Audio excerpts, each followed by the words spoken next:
చంద్రబాబు అంటే జగన్ అంటే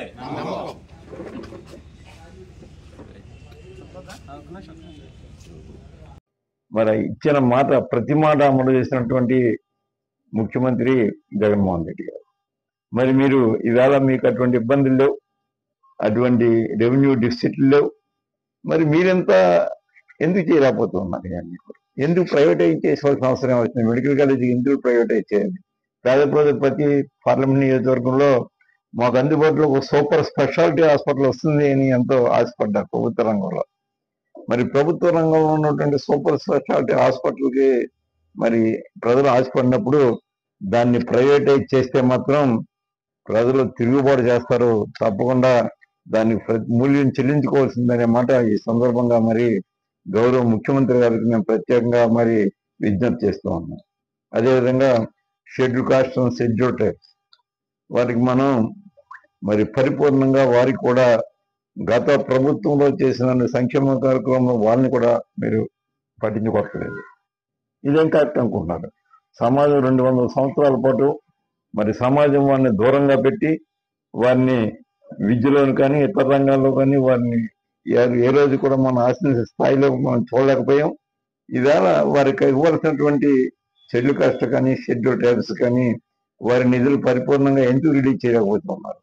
ఇవాళ వెబ్సైట్ ఓపెన్ చేస్తూ ఉంటే అవన్నీ కూడా హైడ్ చేస్తూ ఉన్నారు. వాళ్ళ యొక్క రిలీజెస్ ఎంత ఉన్నాయి ఈ సంవత్సరంలో అంటే ఎక్కడ వెబ్సైట్లో కనపడని పరిస్థితి కూడా కనపడుతుంది. మరి ఈ విధంగా మీరు దాపరిక పరిపాలన చేస్తూ ఉండి ఎన్నాళ్ళు డిస్ట్రిక్ట్ చేయగలుగుతారు?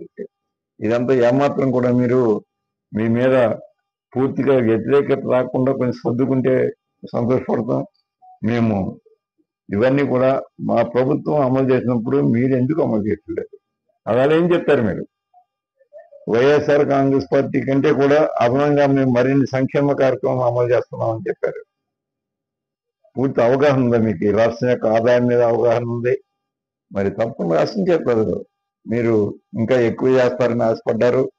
ఆశపడి మరి మీకు ఓటేస్తే మీరు నెట్ట నిలువున ఆ రోజు ఇచ్చిన హామీ ఇచ్చిన అన్ని కూడా మరి ఎగ్గొట్టి ఎగనామం పెట్టి నెట్ట నిలువున ఈ రాష్ట్రంలో ఉన్నటువంటి పేద ప్రజలను, విద్యార్థులను, వ్యవసాయదారులను మరి మీరు దగా చేశారు. ముఖ్యంగా ఈ దగా చేసిన ఈ దగా ఎన్నాలో నిలబడదు. కనీసం మీకు ఎప్పుడోసారి తిరగబడే ప్రమాదం ఉంది ప్రజలందరికీ. ఇలా అంటే రెచ్చగొడుతున్నారు అని మాట్లాడతారు. ఇవాళ ఎంత అన్యాయం జరుగుతుంది అంటే వైఎస్ఆర్ కాంగ్రెస్ పార్టీ వాళ్ళు ఎవరన్నా ప్రశ్నిస్తే లేదా జర్నలిస్టులు మనందరం చూసాం. ఆ కేఎస్ఆర్ గారు ఏం తప్పు మాట, ఆయన ఏమైనా తప్పు మాట్లాడా? ఆయన ఏమైనా ఎగతాళి చేశాడా? లేకపోతే ఖండించలేదా? ఎందుకు అరెస్ట్ చేయవలసిన అవసరం వచ్చింది? సుప్రీంకోర్టుతో ఎందుకు అక్షంత వేయించుకోవాల్సిన అవసరం ఎందుకు వచ్చింది అందరికి? ఎందుకు మీరు కొంచెం అన్ని వైపుల నుంచి ఆలోచించి ఎందుకు నిర్ణయాలు తీసుకోలేకపోతున్నారు? ఎందుచేత మీ మానసిక స్థితి ఎందుచేత దెబ్బతింది? ఒకసారి ఆలోచించండి. కేవలం వైఎస్ఆర్ కాంగ్రెస్ పార్టీ కార్యకర్తలందరినీ లేదా నాయకుల్ని ఇష్టం వచ్చినట్లు మీరు వారి మీద అఘాయిత్యాలు చేయటం ఎన్నాళ్ళు భరిస్తారు?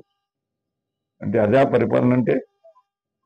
ఒక మాట చెప్పారు అంబేద్కర్ గారు, నేరం చేసిన వాడు మాత్రమే నేరస్తుడు కాదు, నేరం చేస్తున్నప్పుడు చూస్తూ ఊరుకున్న ప్రతివాడు నేరస్తుడే అని.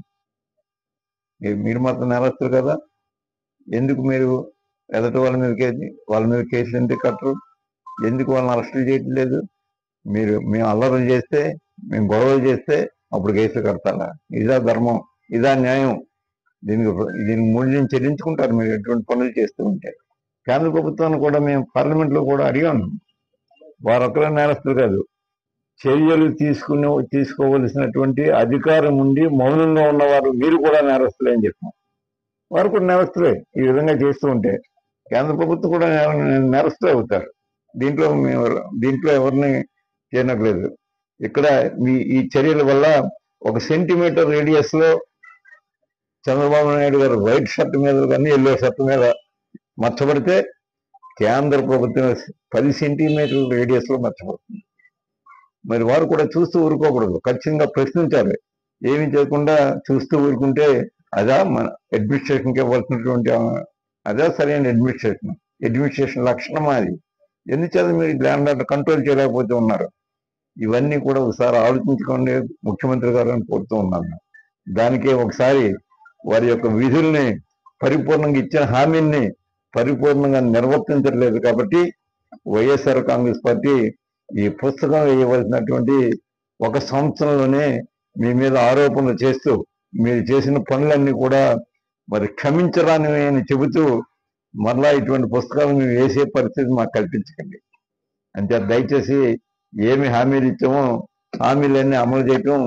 మీరు పెద్దగా మన రాష్ట్రం ఆదాయం కోల్పోయింది, వాళ్ళైతే జగన్మోహన్ రెడ్డి గారు 13 లక్షల అప్పులు చేసేస్తారు కాబట్టి ఇవన్నీ ఇచ్చాడు అని చెప్పడం అనేది నమ్మే పరిస్థితి లేదు ఎవరు కూడా.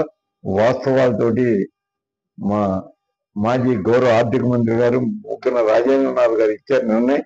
అంచేత ఒకవేళ వారితో పబ్లిక్ డిబేట్ పెడితే కూడా మా పార్టీ నుంచి వారు వస్తారు కూడా. అంచేత ఎందుకు అవాస్తవాలు మాట్లాడుతున్నారు? ఎల్లవేళలో కూడా మీరు తప్పులు చేస్తూ ఎదటి వాళ్ళ మీద తోసేయటం, అది ఎదటి వాళ్ళు చేయని పనులు కూడా వారే చేసినట్టు చిత్రీకరించడం, ఇవన్నీ కూడా వారి పరిపాలనలో మరి మాకున్న అనుభవంలో ఎప్పుడు కూడా ఇన్ని అఘాయిత్యాలు ఎవరి మీద జరగలేదు, ఇన్ని అన్యాయం ఎవరి మీద జరగలేదు, ఇన్ని అక్రమాలు జరగలేదు ఎవరి మీద.